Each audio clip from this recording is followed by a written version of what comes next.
Good morning. I'm Kerry Kazuki, Director of Management Consulting and Services at 501 Commons. On behalf of 501 Commons, I'd like to welcome you to today's webcast, The New Abnormal, a nonprofit safety, employment law, and recruiting update. We are a nonprofit headquartered in Seattle that assists over 1,000 nonprofits annually with a full range of management consulting services, such as strategy consulting, technology consulting, outsourced HR, accounting, IT infrastructure, and database management services, just to name a few. Over the next 3 hours, we're going to talk about what your organization is doing and what it should be doing differently this year. Why? Well, because things are different. We were supposed to have held this event at our offices in Seattle, but are now holding it in your office and at nearly 300 other offices across the country. So let's get started, shall we? Before I present to you all our first panel, I'd like to introduce you to our partner for this event, 501c Services. And representing 501c this morning is Heidi Posada. Heidi, how are you? Hey, Kerry, I'm doing great. How are you? I'm real good, thank you. Just enjoying this beginning of summer here in the Northwest. Yes, absolutely. Yeah, I was looking forward to being up there and sipping some of the Seattle coffee, but you know, it is what it is, and I'm happy that we're still able to provide all of this information for all the nonprofits. For sure. So, okay, well, before we get started, I first introduced who we are, 501c. My name is Heidi Posada, as Kerry said, and I am with 501c Services, and we are a 100% employee-owned company that provides unemployment services to over 2,000 nonprofits nationwide. Some of our services include HR services, 501c Agencies Trust. We also offer a program specifically for Washington nonprofits, which is a retro program for your workers' comp. We run the Boy Scouts of America unemployment plan, as well as the Native Freedom Trust for tribal organizations. And I'm very happy that we have a lot of our members on the call today. So I do want to welcome you, and I hope you all enjoy all of the information that we're providing. So just a little bit of housekeeping before we get started. First of all, you may, if you haven't figured this out already, this is a simulated live programming. So this is pre-recorded. But I do want to tell you, all of our presenters are available. We're watching with you, so all of the presenters are available. So if you do have questions, you can go ahead and ask the question. If you have it for a specific person, please make sure to address that person by name so that they can get back to you with the answer. For those of you that would like your HRCI or SHROOM credits, each one of these hour sessions is worth 3 credits. And we do just need to verify that you have attended. So we have keywords located at the bottom of your screen. So you should be noticing I believe there's a keyword at the bottom of the screen right now. And just make a note of these throughout the hour session. And if you do miss one, don't worry. My name can be used as a filler. So my name is Heidi, H-E-I-D-I, can be used as a filler.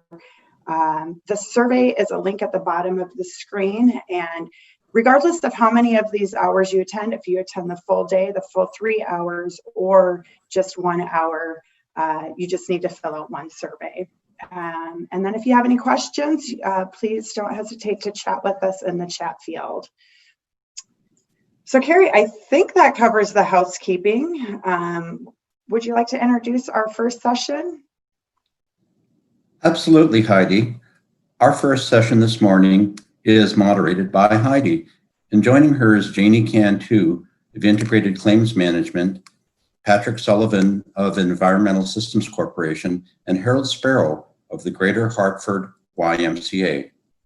And with that, thank you for joining us this morning. I hope you learned something new and enjoy yourself as well.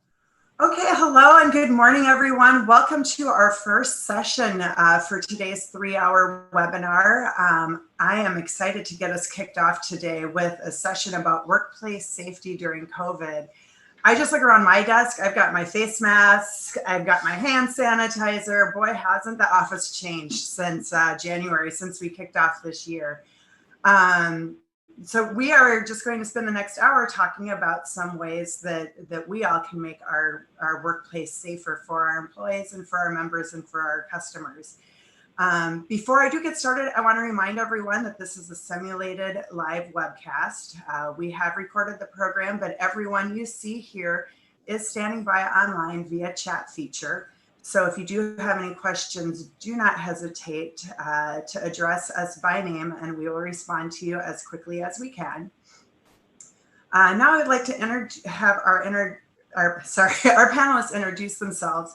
If you can tell us where you work, a little background would be, and maybe a fun fact would be great. I'll get us started. My name is Heidi Posada, and I am with 501c Services. I've been an employee with 501c Services for over 10 years. I celebrated my 10-year anniversary sheltering in place with the rest of my company.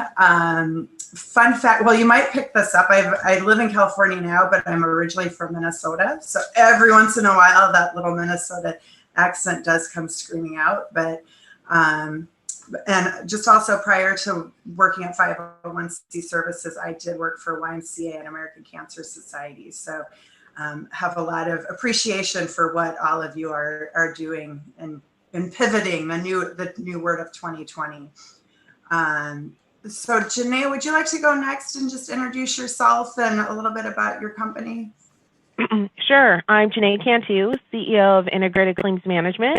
We're located in Olympia, Washington. We've been assisting employers since 1986 in providing workers' comp, claims management, safety services to employers across Washington State, and specifically now to the nonprofits enrolled in the 501c Agencies Trust Retro Program, which you may or may not be a part of.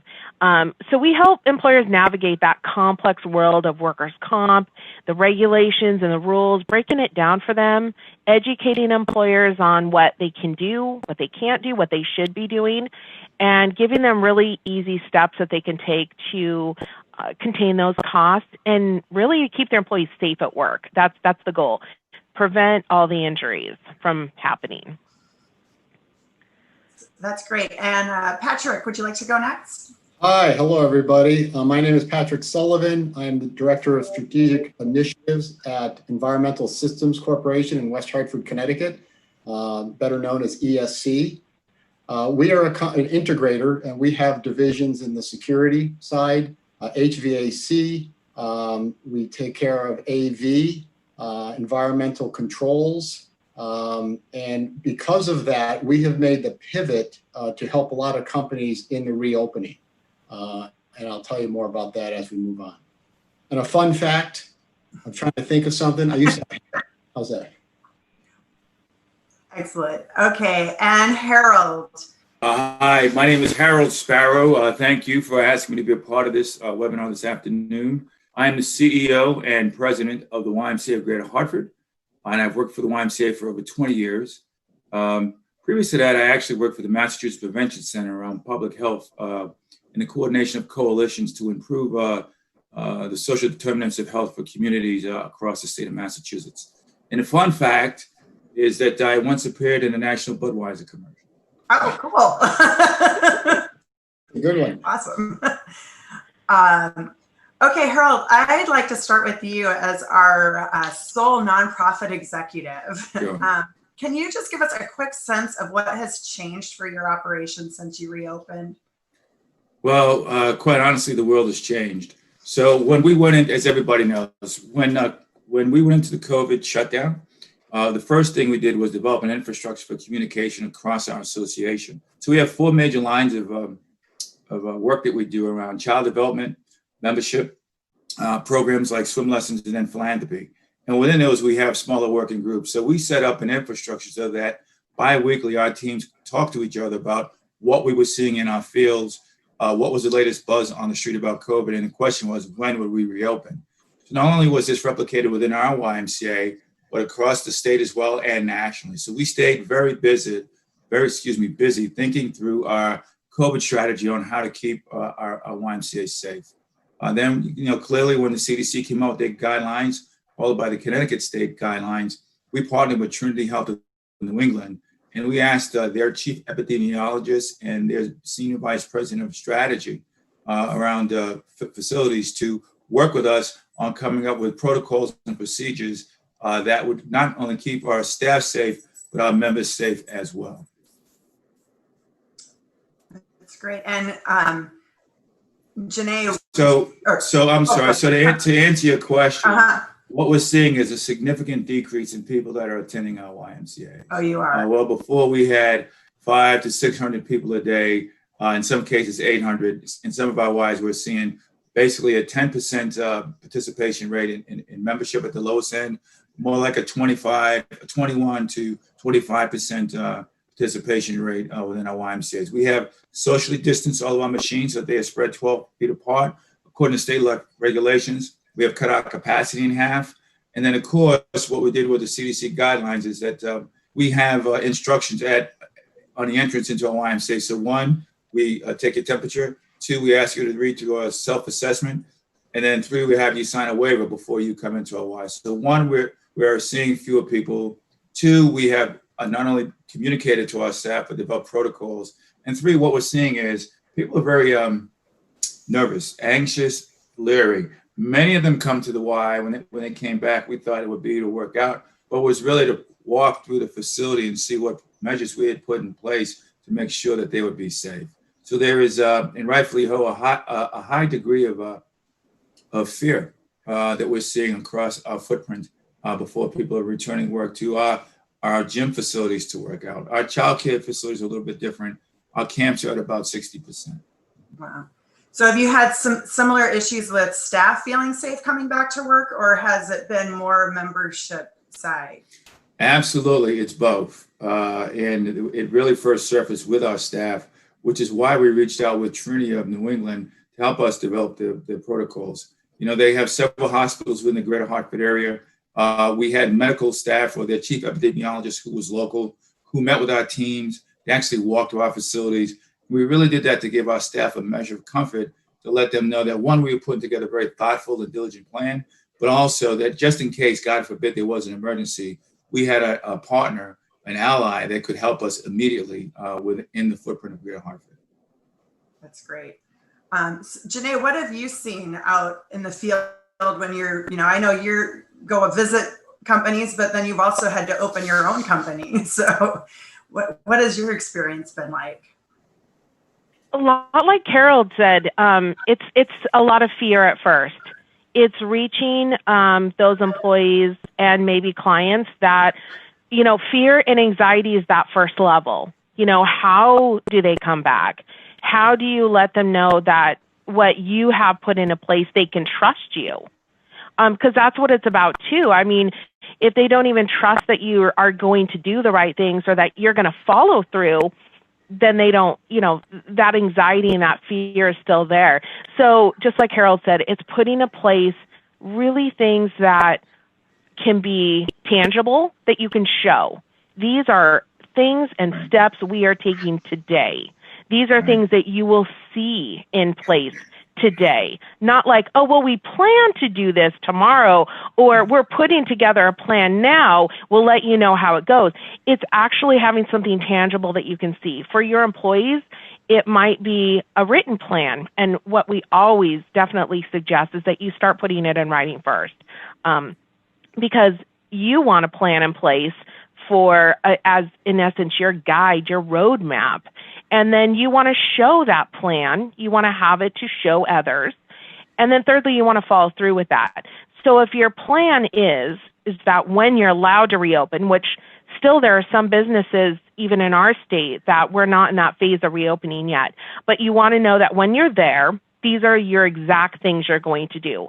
For instance, before coming to work, we will have someone in place that is, in essence, like a COVID supervisor. They are going to be in charge of making sure that all of the things that we've put forth, it's going to be put into action. And that could be taking a temperature as employees come in or as clients come in, making sure that masks are being worn, or even face shields. There's also a lot of anxiety around just wearing masks. Some employees just can't due to maybe a respiratory condition they have or something medical, but then you have to have a plan for that in place as well, and maybe options for them. So what might those options look like? And can they actually tangibly see that you're taking those steps? When we're talking about that return to work, if you're saying, well, you have to come in, but you have to wear a mask or a face shield, do you have options for those that can't? It's possible that you might need to have a schedule that allows for those employees to have an alternative schedule. It could be that you might have to allow more telework or telecommuting to take place. But having that plan in place and having those outlined for those employees to see that that's actually what you're doing, I think it's also a great plan to have in place for if the inevitable happens, not the inevitable, well, what we don't want to see, which is an outbreak.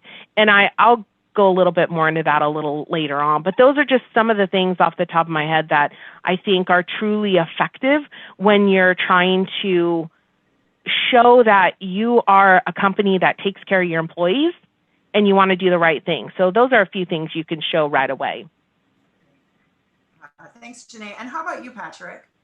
I'm going to echo a little bit about what Harold and Janee said, but you look at different companies. We have some companies that are very sophisticated and came right out of the gate with a plan, with a task force, and were really ahead of the curve. And then there were other companies that tended to be deer in the headlights for a little while and not sure. I think everybody saw that. There was an earthquake in Harold's town. And so a little bit of a pause to see what are others doing. And ironically, we're still seeing that with some rather large companies that it's a little bit surprising to me that they're still waiting to see exactly what to do to bring their people back. Now, these are larger companies that are dealing with, hundreds and hundreds of employees.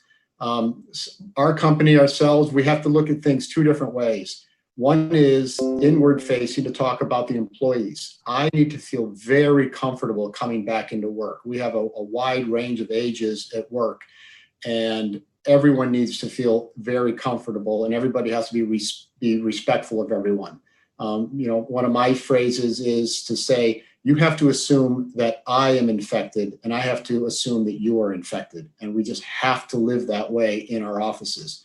The other side of it is our customers, whether we are inward facing, where the customers come into us, like as in Harold's case in the YMCA. With our company, our customers are facilities around New England, and we have to make our customers feel very comfortable that we can come to their facilities and keep everybody there safe. Early on, there was an incredible fear of having our people come into their offices or their buildings. And what we decided we needed to do was go above and beyond the CDC standards. Here's what is recommended that we do, and here's what everybody else is doing, but we're going to take that extra step. We're going to go another level to make them feel comfortable. And very fortunately, after the initial 2 weeks of everybody's head spinning around, we've been extremely busy, and which is incredible. We're all very, very surprised at how busy we've been throughout this pandemic so far. So it's been fortunate for us. That's great. So Harold, when you prepared, and you already touched on this a little bit, but maybe if you can expand, when you prepared your facility to receive staff and members, what were some of the efforts you put in place that you feel are being the most effective? Well, I would say the first effort that we really put in place was to address the culture, the new culture of COVID and what that means. So the YMCA, we're very sequential and calibrated in our program design, and consequently, that's how our people think. So if you take a swim lesson, you learn to kick, breathe, push off, and swim. But all of our programs are like that. It is not necessarily not DEA to pivot quickly and to adapt to change. And so the first emphasis that we really faced was empathy. I mean, the first priority we talked about was empathy. If people are not comfortable coming back to work, then we need you to be kind, we need you to be understanding, and you are by no means at all to make them come to work, only until they're ready. So that was number one. Two, we made sure, again, through the communication, that everybody was very clear about the protocols that were put in place and understood them and how we should respond in case of there was an emergency. So this week, as a matter of fact, we had a child at one of our camps. The parents called and said that she had tested positive for COVID. Oh, wow. So the bad news is the child did test positive. The good news for us is that our plans work. So when children come to camp, they're put in a pod or a cohort or a tribe. They stay together throughout the day and they rotate through different activities. And we were able to, that pod is on 14-day quarantine. And that's the campers and the members as well. And then in terms of the media, we were transparent about it. We wrote a holding statement and we released it to the media immediately. And we got, I would say, positive feedback on our efforts that we put in place. So I think for us, it's clearly been a learning experience as for the rest of the country. But I think the shift in culture and the reality that we have to be empathetic, understanding, and give people the space to adapt is of utmost importance. And this doesn't necessarily translate into a stronger net bottom line. So we've talked to our leaders within our organization and made it clear that what everybody knows this year is going to be different, but that we will think through thoughtfully how to manage in a respectful way to meet our fiscal obligations, but also to make sure that our employees are safe. And that's on all levels of the organization. That's, let's say, with the volunteers, the senior leadership team, and our staff, but also with our communities as well, because we are very much integrated with the communities that we serve, whether they be by geography, by race, ethnicity, and/or by program design. Within the YMCA, there are some people that they just come to the pool.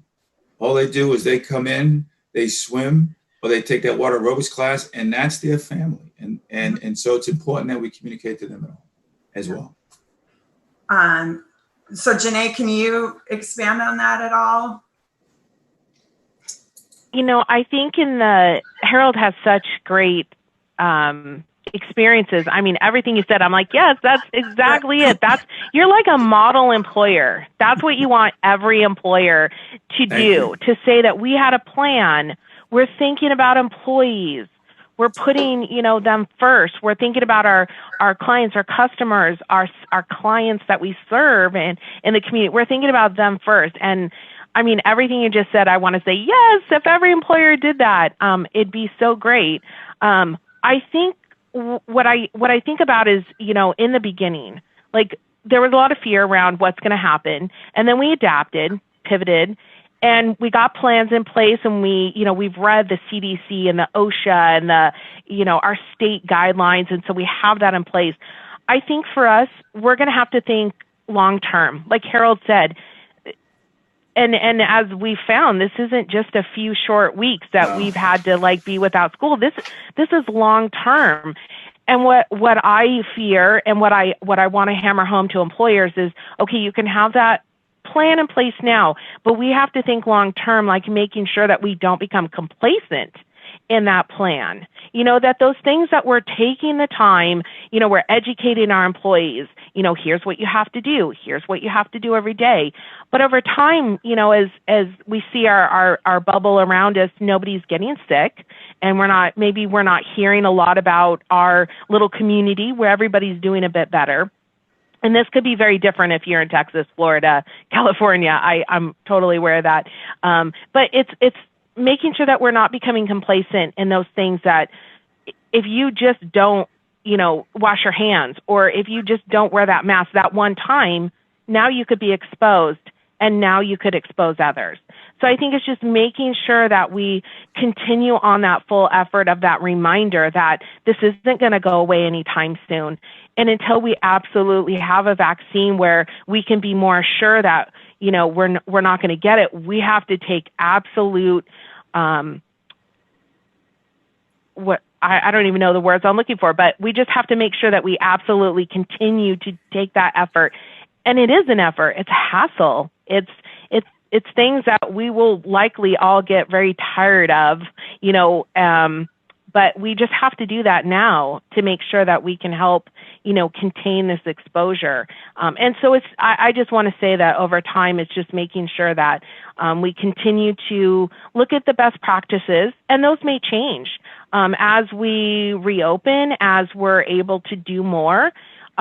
We need to change those plans that we have in place. And we need to be able to be flexible to that, flexible to our employees' needs as well, just to make sure that they're doing everything they can do while maintaining that morale, because we want to continue that in our workplace. We still, we all have to come to work, and who wants to think of it as a place where they don't want to be just because of this virus. So making sure that we're doing everything we can to encourage people just to continue on this path that we're doing, because it all does help everyone else. And Patrick, maybe if you can talk a little bit, maybe in your experience, have you seen places that maybe some protocols have been tried and maybe not successful? Maybe touch a little bit on PPEs and cleaning, and maybe things that you've seen work, but maybe things that we've tried and didn't work. Yeah. There's been a couple of cases where they've tried to bring the employees back. I mean, they're following the state guidelines, the CDC guidelines. That's where the state guidelines come from. Bring employees back in. One of the issues that I've seen that is not working well is managing the number of people in the office. There wasn't a strong segmentation or a strong policy in place exactly who comes in what days. It was more or less, if you're comfortable, come on in. And what they found was that, one day 75% of everyone comes in, the next day 15% come in. So they had to, reorganize and redo that policy a little bit and say, listen, here are the days to come in or check in. We have to make sure we only have certain number of people in the office at one time. So that seemed to be a learning experience for a lot of companies. Great. Harold, the same thing for you. Was there much that you tried that maybe PPE or cleaning schedules that you tried to implement, but just didn't, you realized after you started it wasn't? Yeah, we did apply for the PPE, and I called it Triple P, and we were successful. And the beauty of working for the YMCA is that we have a board of volunteers, a board of directors, that we significantly bring people from different walks of life and different professions to help us think through these kind of knotty issues. And in terms of our facilities, we just got great feedback from our volunteers. So they suggested that, to Joyce's point, that one, people need to see the signage. So we invested in new signage. We made it very clear in terms of our office space. We have one-way street pretty much around the whole office. We broke it up into teams. So we have an A team and a B team, so that our capacity is diminished by 50%. But most importantly, if you could work from home and your supervisor signs off on it, we said it's okay to work from home. And what we have seen is that a lot of people are choosing to work from home.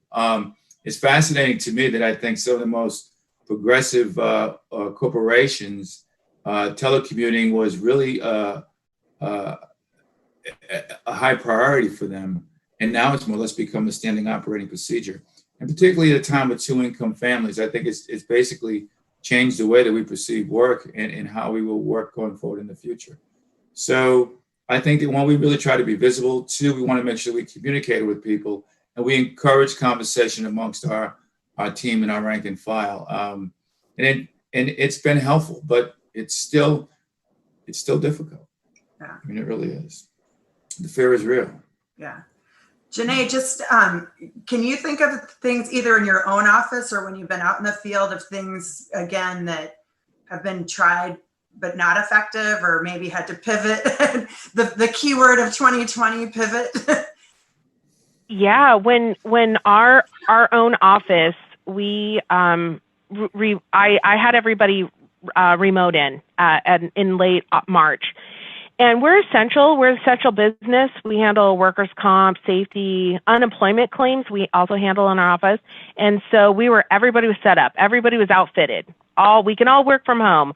We only needed someone come in once a day to get the mail, process it, and then they only needed to be in a few hours. But what we found is there was a segment of our office that they found they could not work from home. It was not a place for them where it was conducive to work. They needed people. they needed to see people and interact with people. And then I had a whole section of our office that it was the best thing since sliced bread. They had kids at home. School was out at that point in time, and they were, having to homeschool. And so it was really easy for those then that needed the people to come in. And so it was a very, a small portion of people. And then we started staggering work schedules. You can come in the morning, you can come in the afternoon. But even with that, some of those people wanted the people. So we just were able to social distance because there were so few of us in at that time. And those that could work from home continue to work from home. And then our in the field people just started to, wear masks, gloves, hand sanitizer, and just limited the amount of time that they were in the office with other people. Because they really had the most exposure because they were out in the field, going to businesses, walking through, which fortunately we found that many still wanted us to do that. We called every single business and organization before we came out and said, we understand if you wouldn't want to see us. If you do, we're happy to come. These are the measures we're taking to keep you safe. We're going to have no contact visit. We'll communicate via phone call or email afterwards or before. But many of them still wanted us to come through. What we saw is many just had their trainings canceled or just moved a month or two out, which was fine. We can definitely accommodate that. And now with the, Zoom becoming the new way of holding meetings, we were able to definitely make that work. What we helped our clients do their own safety meetings via Zoom. And then internally, what we did is just started meeting via Zoom or our go-to meetings, which we do webinars usually monthly or so on safety topics.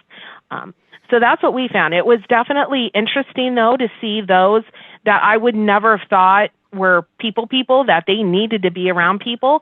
And it was very interesting to see that. It was a whole new light to how we kind of interact with each other for a while. Now we're back in the office. We were out for almost a month and a half, but then I brought people back as our work actually was starting to uptick with the unemployment claims, and we really needed more staff here in order to handle that. But we've been able to have different modifications here in our own office. We're able to social distance, where we don't have a lot of contact with each other, and if we do, we wear masks. So that's what we've done internally here to make sure that we're keeping our employees safe. And what we found when we were away from our desks, it was definitely new and enlightening to see how some of the staff took that and how they related to that. Right.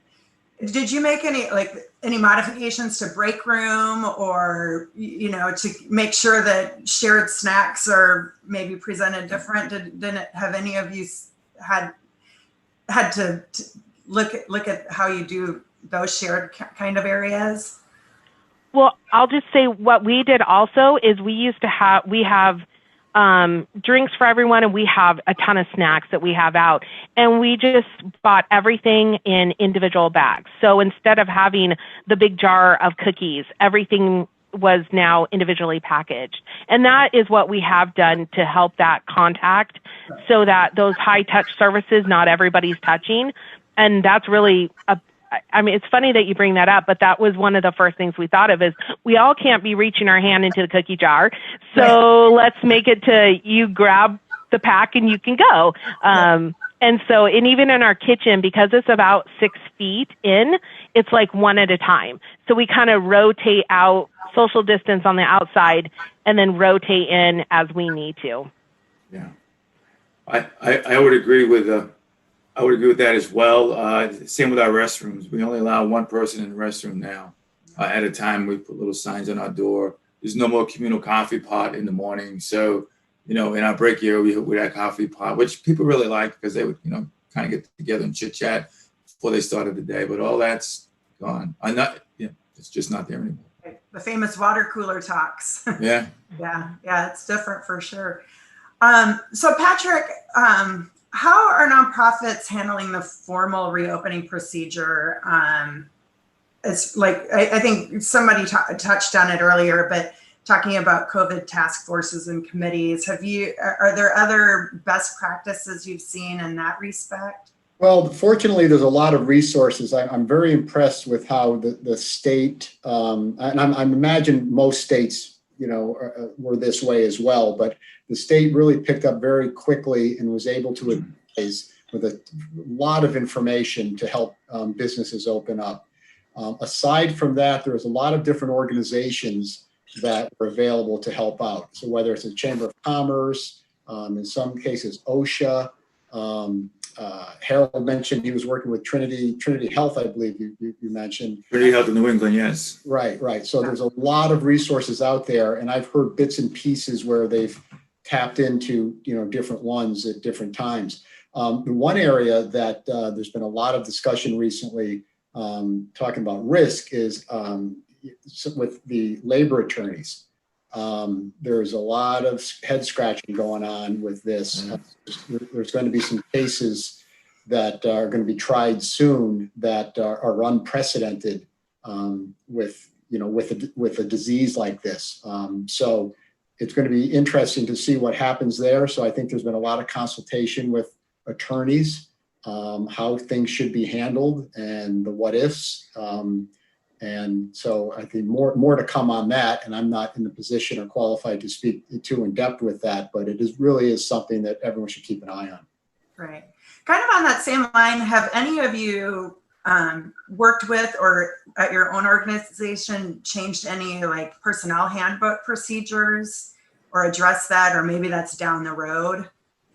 Whether it's maybe changing sick time policy, or have any of you had an opportunity to address that, or is that more down the road thinking? I would say the first thing we did around personnel was what we said, lead with empathy. And that if somebody does not want to come into work, we made it very clear that as leaders and supervisors, you're not to pressure them or to ask them to come to work or say, we need you to fill a shift. We'll just have to work around that. Some of the more sticky issues around litigation liability are further down the road. I don't know if anybody has the answer to that question. Right. Quite frankly, you didn't know this, and this is totally off, I guess, point. But I actually contracted COVID back in March. Oh. So I was sick for 10 days. They said I had a mild case. I was not hospitalized and or intubated, but I was ill. And I have gotten numerous calls from, when I went for the test, where do you think you contracted? I have no idea. I don't know how you would prove it. Right. Just in terms of where I've been, who I spoke to, did you know of anybody else that had it? Well, no, I didn't at the time. It just happened. So, clearly that's an issue that I think the lawyers and litigators of the world will be thinking through. They're much brighter than me and much more, what's the word, strategic around these issues. But we just have to wait and see. Right. Well, thank you for sharing that with us, Harold. I'm it's glad to see you're doing well. And it's fine. I think it's important to tell these stories and to share your truth. And I will tell you personally, before it happened, we were well aware of it. We were in these meetings, but it really has changed my worldview, because on the other side of it now, it's very sobering to know that, your mortality is limited. And not that we don't understand and recognize that, but after surviving COVID, and I saw the impact that's happening to people that look like me across the country, my age bracket and demographic, race, ethnicity, I just consider myself lucky. So I try to focus on making the best of each day. Absolutely. We're happy that you're doing well. That's for sure. Me too. Janee, do you have anything I've kind of taken us through a couple different topics here, but anything you want to add as far as like personnel changes or even like we were talking about COVID task forces, risk assessments? Well, one thing that you asked about our own personal handbook, like has our own, have we changed internally what we did? And I would say that before COVID, I was the type of person, if I was sick, I was going to be at work. I mean, literally, unless I couldn't get up, I was going to be at work. And it in February, really before COVID, it was probably here, but before everybody was hearing about it, I had a cough for 3 weeks. I told everybody that had that sickness been a month later, I literally would have thought I had COVID, and everybody else would have thought I would have. But my whole outlook on what I did then and what I would do now are completely different. Again, I'm not going to, if anybody calls and says, I don't feel good, I shouldn't be at work, I'm sick, I'm going to be like, stay home. And before, I would have been like, really? How can you take some medicine? Can you come on in?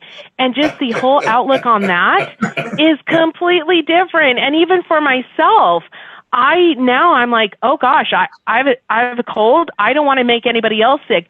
Whereas before, I'd just be like, I can do it. I'll just take enough Dayquil.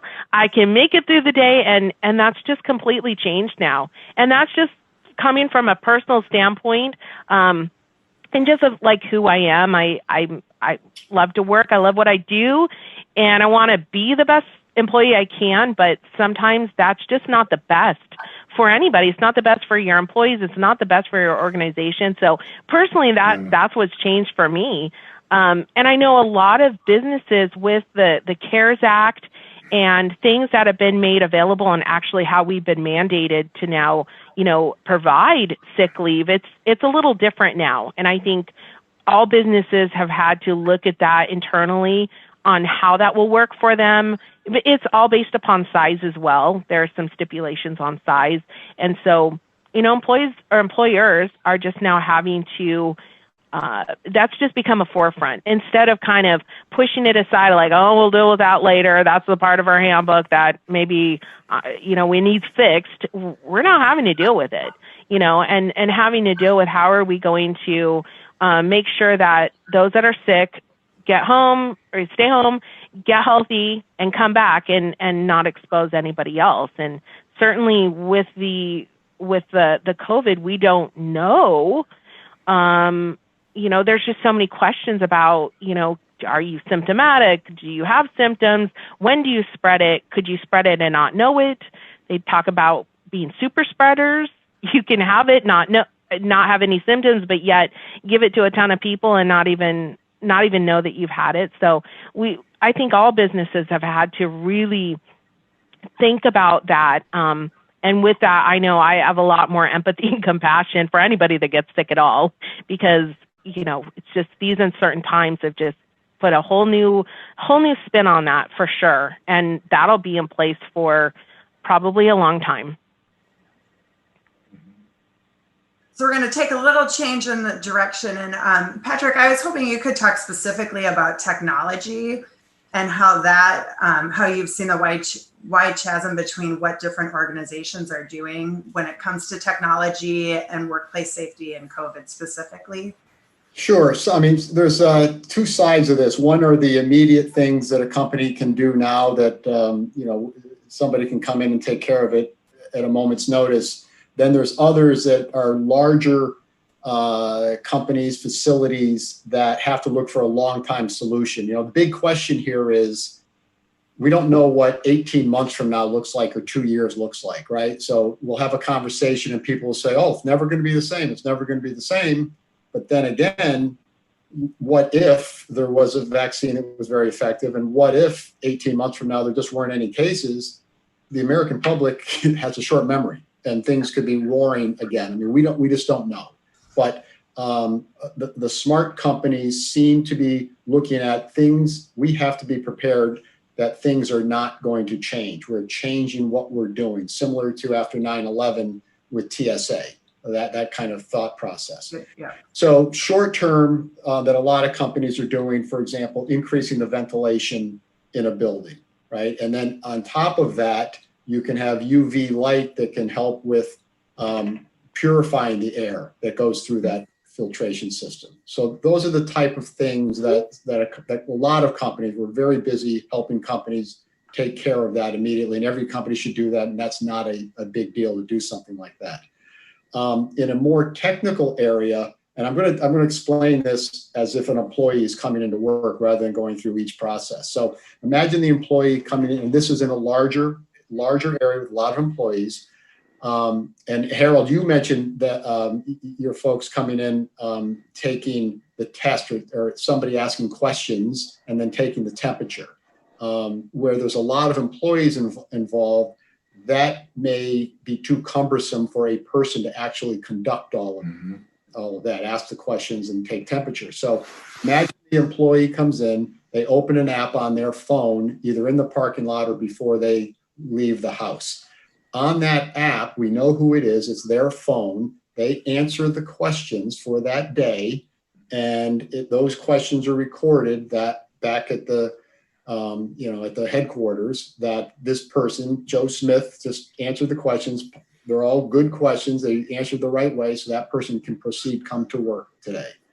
The reason we ask those questions, somebody could lie, of course they could lie, but everyone can pause for 30 seconds and really think about it. How do I really feel? Did I sleep well last night? What do I have a little bit of a headache or anything? So whatever questions the employer wants to ask can be asked.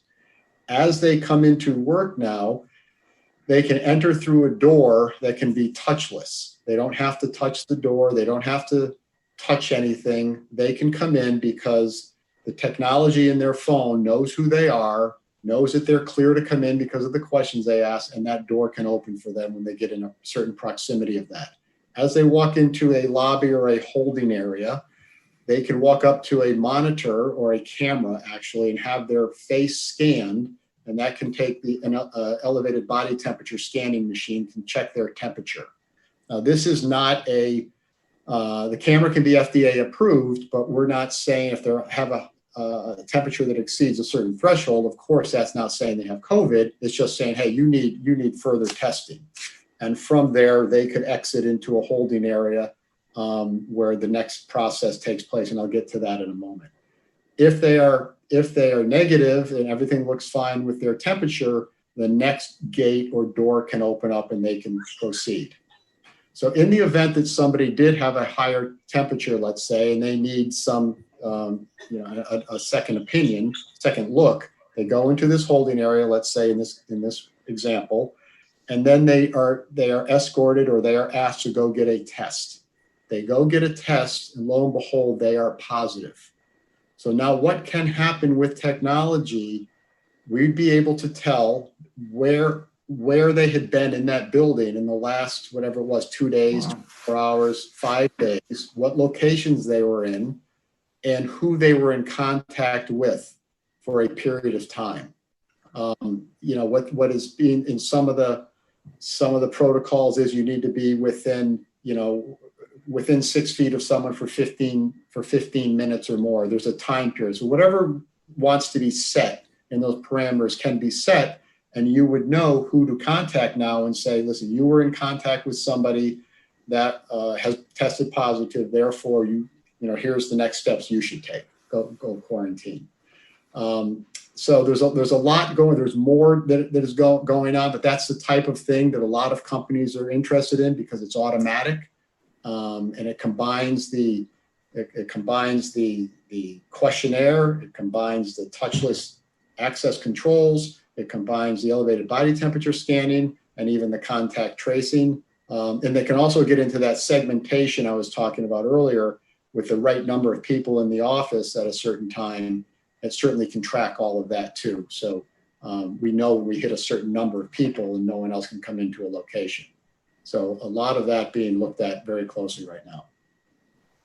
Big changes, things we definitely weren't talking about in January, right? Janee or Harold, do either of you have other examples of technology within your experience? Not that I think could add to that conversation, other than what we already discussed, quite honestly. We haven't quite got there yet. And we're, the flip side of this, we're trying to think through how do we manage, our book of business and our employees in this time, and how we're thoughtful about going forward. So technology is on the list, but I think for us right now, the focus is on how do we manage through this in a thoughtfully and respectful manner to our volunteers, our employees, and survive the bottom line. It's going to be interesting to me to see the impact of COVID on our cities and towns moving forward, and what that could be. The only thing that I would add is that we had virtual classes that you could do online in terms of aerobics and group exercises. And that has taken off during the COVID pandemic, and it still stayed consistent. We have a number of members that still aren't comfortable coming back to our facility, but do like to take the virtual classes online, which, and what, nationally they're looking at virtual memberships now. So I would say for my industry, that is something new that didn't quite exist before. People thought about it as an idea, but were like, is that really going to work? Now we know that it will. I go ahead, Janee. Oh, I was just going to say, I was going to echo along with that I think companies now are just going to have to look at more digital options as we go forward, because we don't know how long this will be. And I love utilizing the technology to kind of take the place of needing to do those simple health tests that we want to make sure that somebody coming to work is healthy, because over time, we'll become more complacent with that. And just having that automatic, that computer that's going to do it for us, it's not going to stop. It's not going to stop until we turn it off or unplug it. So those type of things can help us not be complacent in those small little tasks that we might see, like, really, why do you have to take my temperature today? Why do I have to answer the questionnaire today? I'm fine. I feel fine. And a computer doesn't say, it's okay, you don't have to do it today. The computer will do it anyway. So I love that, integrating that into some of the things that you can do and have employees do, but having that as a part of your plan. That's an excellent idea.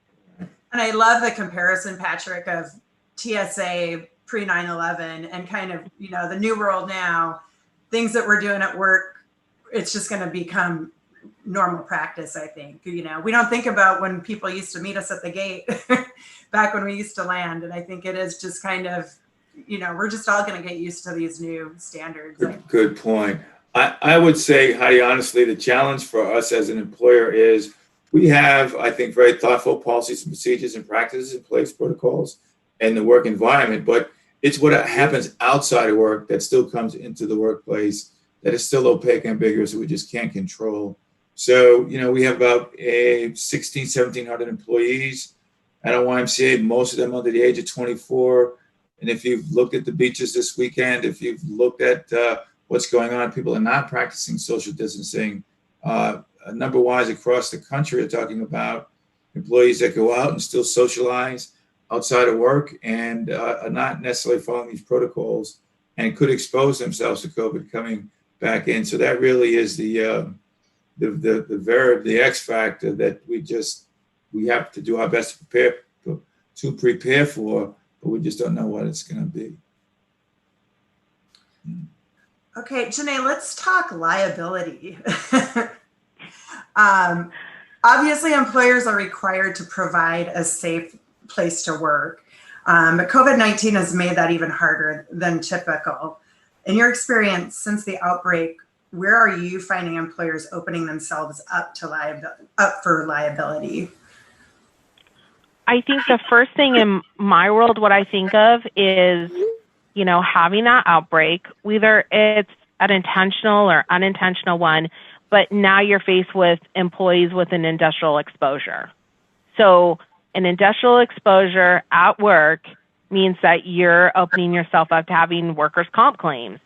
Now, in Washington State, we're rather lucky that if you have an industrial exposure, if someone has a positive COVID test that they can say was caused by their work environment, either contracting it through work, through a community that they serve, or through a different employee that was maybe also tested positive. Here in Washington State, L&I, our governor basically of workers' comp, is not charging employers for those claims. So that's one small piece of good news that we have up here. Now, I don't know what other states have done, if they in fact are still possibly charging employers for those claims, but that to me is the biggest liability, is now you have a positive person that has COVID and it's an industrial exposure. So it's a claim. Claims cost money. And so especially if you're in the healthcare field, you're definitely having a lot more exposure than others that possibly don't, serve a high risk community or clients or what you're seeing. And so I think evaluating where you're at in that risk, first of all, are your employees at a higher risk, a medium risk, or a low risk to contracting it in the workplace? And knowing where you're at in that risk can help you determine what protocols you should have in place. If you're low risk, maybe it's, you just need to use hand sanitizer. You need to, have a mask. If you're medium or high risk, you possibly may be looking at some technology things to utilize every day and for every shift that you have working. So it all depends upon the risk that you have, but knowing that, that if you have a claim, what are you going to do if someone says, I'm positive and I think I caught it from employee A or employee B, or I'm positive and now they are too, and I think we all gave it to each other here at work, which is, always the worst case scenario. But having a plan in place on what you're going to do. So, you may be in a position of where now you have to send half your workforce home, or you have to decide how are you going to continue to do what you do, or put your widgets here and widgets there without a workforce at all, because, it's throughout your whole office. I think about my office here. What if we all had a 14-day quarantine, go get tests, wait for them to come back? Who's going to even do the work? If I have to send every single person home. So having a plan in place right now, almost a worst case scenario. That would be worst case scenario. How would I deal with that? How could we keep doing what we're doing? And then with those employees that then possibly, have that open workers' comp claim, how am I going to walk them through that process? How are they going to be supported in making sure they're getting the care they needed, they're getting treatment that they need, if they need any, and that now we have to follow all the protocols to then basically restart over again. It's like a restart on our business, or for any business. Now you're going to have to look at cleaning and disinfecting your workplace if you've had that exposure at your workplace, determining contact tracing, who was in contact with who, where were they at, where is their work station at possibly, and then making sure you control all of that so that you can bring everybody else back that you need to. So those are just some of the things that need to be, you'll want to be concerned about. And again, I can say definitely having a plan now for any worst case scenario. Worst case scenario is that everybody needs to go home, or do we need to if you had brought everybody back, say for instance, my office, do I need to put the office back out on all telework again? Those are the type of things that you'd want to have a plan in place for, or who can back up who, in case that person is positive and sick and now they can't, maybe they need to be off for 14 days. So those are some of the things I think about as part of the biggest threat with this, is that liability and actually having the outbreak in your place, much like Harold did when he had a child that got sick. But he had that plan in place to say, okay, everybody is contained. This is who we know might have been exposed to, and then how are we going to deal with this, and how are we going to keep everybody that's still here safe? So those are just, really basic things that employers can do now. Have that worst case scenario in place, and then go from there, and then have something written, something that you don't have to struggle to find an answer if the call comes in tomorrow. I'm positive and I caught it at work. Right. Great. Patrick, do you have anything you want to add to that? Well, first of all, that's excellent advice. That was spot on, that, when something happens, you don't want to have to take a knee-jerk reaction and react to it. You want to be able to, take it off the shelf, so to speak, and say, here's what happened. Here's the plan if this happens, and now we know where to go. And you're not dealing with it at that moment with emotion. You did it when you could spend some time and figure it out. So that was excellent advice. Two things I would add to that. One is there's a phrase that we use as belts and suspenders, right? Go above and beyond with the protection that you're doing, your policies. So if something did happen and there ever was a risk challenge, If somebody could look at what you're doing and say, my goodness, they're going above and beyond what is really necessary or being advised. So you are taking every single step to protect everybody. The other thing is to stay informed. As we've heard throughout this, I mean, it seems like we've been, sometimes it seems like this has been such a short period of time, and other times it seems like it's been over a year that we've been in this. And think of all the changes that have occurred, or what we thought of how this, how it spread, or how long certain things did, or what works and what doesn't work. I mean, we get new information all the time, and it's amazing to me that things are changing as rapidly as they do. But that's science, and that's a virus that changes all the time. So stay informed. There's a lot of information out there. And then just the side with the attorney websites, for example. I checked a few out here in the state of Connecticut. I listened to a few webinars on some different ones. Got a tremendous amount of information. So, unfortunately, we have to take some time out of our normal days and educate ourselves and learn something we never thought we'd be delving into. But it's the way it is now. It's the new world. So take some time and learn about it. And with that, I think we are out of time. I had a couple more questions, but I think that's all the time we have for this panel. So I do want to thank all three of you for your fabulous insights. And I know there's a lot of nonprofits that are going to gain a lot of information from what you've all just shared. So thank you. And I do just want to do a little announcement that our next session will begin in about 10 minutes. So if you have any questions, remember you can chat with our panelists, and we'll try and get back to you as quickly as possible. And again, thank you for joining us this morning, and enjoy the rest of our program.